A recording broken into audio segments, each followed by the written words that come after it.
আপনি কি আশাবাদী যে রোহিঙ্গা সংকট এবং তিস্তার পানি এবং বাংলাদেশের বিনিয়োগ আরো বাড়ানোর রোহিঙ্গা সংকটের ব্যাপারে যেটা ইনস্ট্যান্টলি কোনো আশ্বাস পাওয়া যায় নাই, বাট বলা হয়েছে যে একটা ত্রিপাক্ষিক মিটিং হতে পারে, চায়না, জাতিসংঘ, বাংলাদেশ, ট্রাইপার্ট একটা ডিসকাশন করে একটা সলিউশন দিকে যেতে পারে। সেখানে যেহেতু একটা হাই প্রোফাইল টিম গিয়েছিল প্রফেসর ইউনূসের সাথে, আর সবচেয়ে বড় কথা হচ্ছে সম্প্রতি জাতিসংঘের মহাসচিবের সফরের কারণে আমরা আশাবাদী যে এটাকে প্রফেসর ইউনূস একটা জায়গায় নিতে পারবেন যদি উনি সেই এখতিয়ারটা ক্ষমতাটা ওনার থাকে। এখন এখানে যে একটা চুক্তি এবং 8টা এমওইউর মতো স্বাক্ষর হয়েছে, যেখানে এমওইউগুলো মানে আমাদের গণমাধ্যম, ভাষা, সাংস্কৃতিক আদান প্রদান, বিভিন্ন বিষয় যেগুলো ট্র্যাডিশনালি থাকে সেগুলো আছে, প্রযুক্তিগত। তো চুক্তির ব্যাপার চাইতে আমার কাছে ভিন্ন যে জিনিসটা বেশি গুরুত্বপূর্ণ মনে হয়েছে, ডক্টর ইউনূস সেখানে 50 বছরের আমাদের পানি এবং স্ট্র্যাটেজিক একটা পরিকল্পনার ব্যাপারে চায়নাকে বলেছেন যে আপনার একটা মাস্টার প্ল্যান দেন। এটা ভেরি ভিশনারি অ্যান্ড আমি এটাকে খুবই ইন্টেলেকচুয়াল একটা ইনপুট আমি বলতে পারি।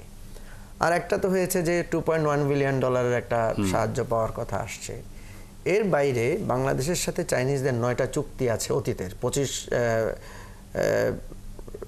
এই 9টা চুক্তির 25% টাকা ছাড় হয়েছে, বাকি 75% টাকায় কিন্তু ছাড় হয় না গত 9 বছরের এই চুক্তিটা। তো এইটার ব্যাপারে আমার কাছে মনে হচ্ছে যে যেটা শেখ হাসিনা গিয়ে ফেল করেছে, শেখ হাসিনার লাস্ট সফরটা কিন্তু চায়নায় একটা ফেলিউর থেকে এসে একেবারে চরম ফেলিউরে নিমজ্জিত হয়েছেন উনি।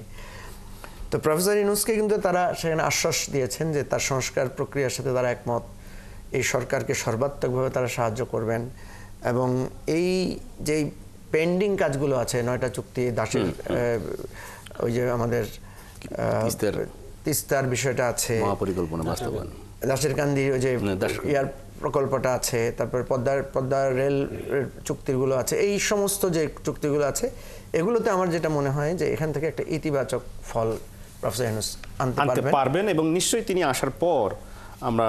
ইন্টারেস্টিং হচ্ছে ওয়ান চায়না পলিসি এবং চীনের যেই মানে রোড বেল্ট ইনিশিয়েটিভ, এই দুইটার ব্যাপারে ডক্টর ইউনূস কিন্তু স্পষ্ট কথা বলেছেন। এটা কিন্তু একটা বড় বার্তা অন্যান্যদের জন্য। আচ্ছা, সেই আলোচনায় আসবো।